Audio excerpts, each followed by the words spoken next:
এটা হলো একটা শপিং মল যেখানে আমরা চলে গিয়েছিলাম আমি, মেয়ে আর ওর বাবা। আসলে মেয়ের জন্মদিনে কিছু কেনাকাটা করার জন্যই আমরা সেদিন বেরিয়েছিলাম। সেদিন সোমবার ছিল সম্ভবত, এখন মনে পড়ছে না কী বার ছিল। তো যাই হোক, প্রথমে আমরা কিছু জামাকাপড়ের দোকানে গিয়েছিলাম। তো আমি মেয়ের জন্য মেয়ের জন্মদিনের জন্যই কিছু একটা কিনবো, সেই জন্যই গিয়েছিলাম।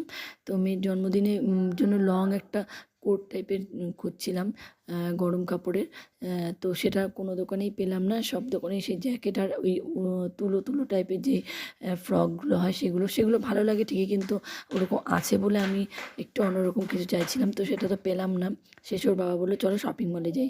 তো শপিং মলে গিয়ে, তো শপিং মলে তো ভালো লাগেই, অনেক কিছুই কেনার মতো থাকে, কিন্তু মানে লোভ হয় আর কি কেনার, কিন্তু এত কিছু কেনা সম্ভব না। আর এখানেও অনেক সুন্দর সুন্দর উইন্টার কালেকশন রয়েছে। যে শপিং মলে গিয়েছিলাম সেখানে আর কি ভীষণ সুন্দর সুন্দর সব উইন্টার কালেকশনগুলো ছিল এখানে। আর পরিমাণও অনেক ছিল, অনেক মানে অনেকগুলো জিনিস দেখে নিয়ে নেওয়া যাবে। আর এখান থেকে আমি মেয়ের জন্য একটা জ্যাকেট নিয়ে নিয়েছিলাম, যেটা চাইছিলাম সেটা পাচ্ছিলাম না বলে। আর আমি কিনতে পারলাম না বলে মেয়ের জন্য আমি গরম কাপড় কিনে নিয়েছি আর কি। সেটা দিয়ে ওকে বানিয়ে নেবো, বানিয়ে দেবো আর কি মনের মতো করে। আর আমার জন্য দেখছিলাম মানে ওর বাবাই বলছিল যে নিলে তুমি নাও। তো এই টাইপের কোট জ্যাকেটগুলো দেখছিলাম, কিন্তু আমার গায়ে না ফিটিংস হচ্ছিলো না কিছুই, সেই জন্য আর নিইনি। মানে ভালো লাগছিল না পরার পর, সেই জন্য আর নিইনি। আর এই যে এদিকে প্রচুর, বললাম না, প্রচুর কালেকশন রয়েছে এখানে। আর এখানেও প্রচুর জ্যাকেট রয়েছে। যতই কিনি না কেন প্রতিবারই মনে হয় কি আগের বারটা পুরনো হয়ে গেছে। তো যাই হোক, এরকম ভাবলেও কিনবো না, এবার আমি যে ভেবেই রেখেছি যে এবার কিচ্ছু কিনবো না আর। আর এদিকে এই যে সোয়েটারগুলো রয়েছে, এগুলোও কিনবো না, কিন্তু আমার এই যে এই ড্রেসগুলো ভীষণ ভালো লাগছিলো।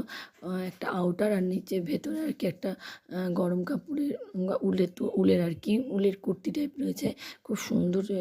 এই ডিজাইনটাও খুব সুন্দর লাগছিলো, ধরো বেশ গরম, মানে এটা পরলে আর কিছু গরম কিছু আর পরতে হবে না। আউটারটাও অন্য সময়ও পরা যাবে যে কোনো ড্রেসের সঙ্গে, শুধু যে এই মানে উলের কুর্তির সঙ্গে পরতে হবে তা নয়।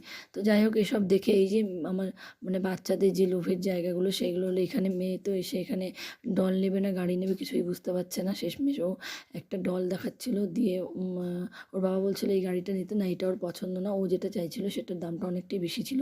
তো বললাম না এটা নেবো না আজকে, আর অন্য দিন নেবো। তো শেষমেশ ও একটা ডল পছন্দ, মানে ওকে দেখানো হলো যে তুমি এটা নাও। তো এটা দেখার পর এটা ওর গাড়ির থেকে একটু মনটা ঘুরে গেছে, দিয়ে বলছিল হ্যাঁ ডলটাই নিব। তারপরে আমাদের আবার এই বড় ডলগুলো পছন্দ হলো, তো সেটাই নিয়ে নিলাম শেষে। তো মেয়ে এবার বলছিল আমি দুটোই নেবো, এটাও নেবো ডলটাও নেবো। তা যাই হোক, ওকে দুটো জিনিস দেওয়া হয়নি। তো এই যে বাড়িতে নিয়ে এসেছি, ডলটা দিয়ে খুলে দেখ, বাড়িতে এসেই ও কতক্ষণে খুলবে আর কি, জামা কাপড়টাও ছাড়েনি। তো বললাম আগে জামা কাপড়টা ছেড়ে নে, তো ছাড়লো না, ও আগে ওই ডলটা বের করার জন্য ব্যস্ত হয়ে গেছে। তো যাই হোক, আজকে ভিডিওটা এখানেই শেষ করছি, দেখা হচ্ছে অন্য আরও একটা ভিডিওতে। আপনারা সবাই ভালো থাকবেন, সুস্থ থাকবেন। মাম্মা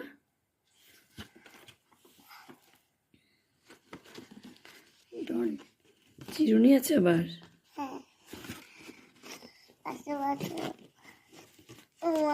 খুলিস না, থাক মাম্মা।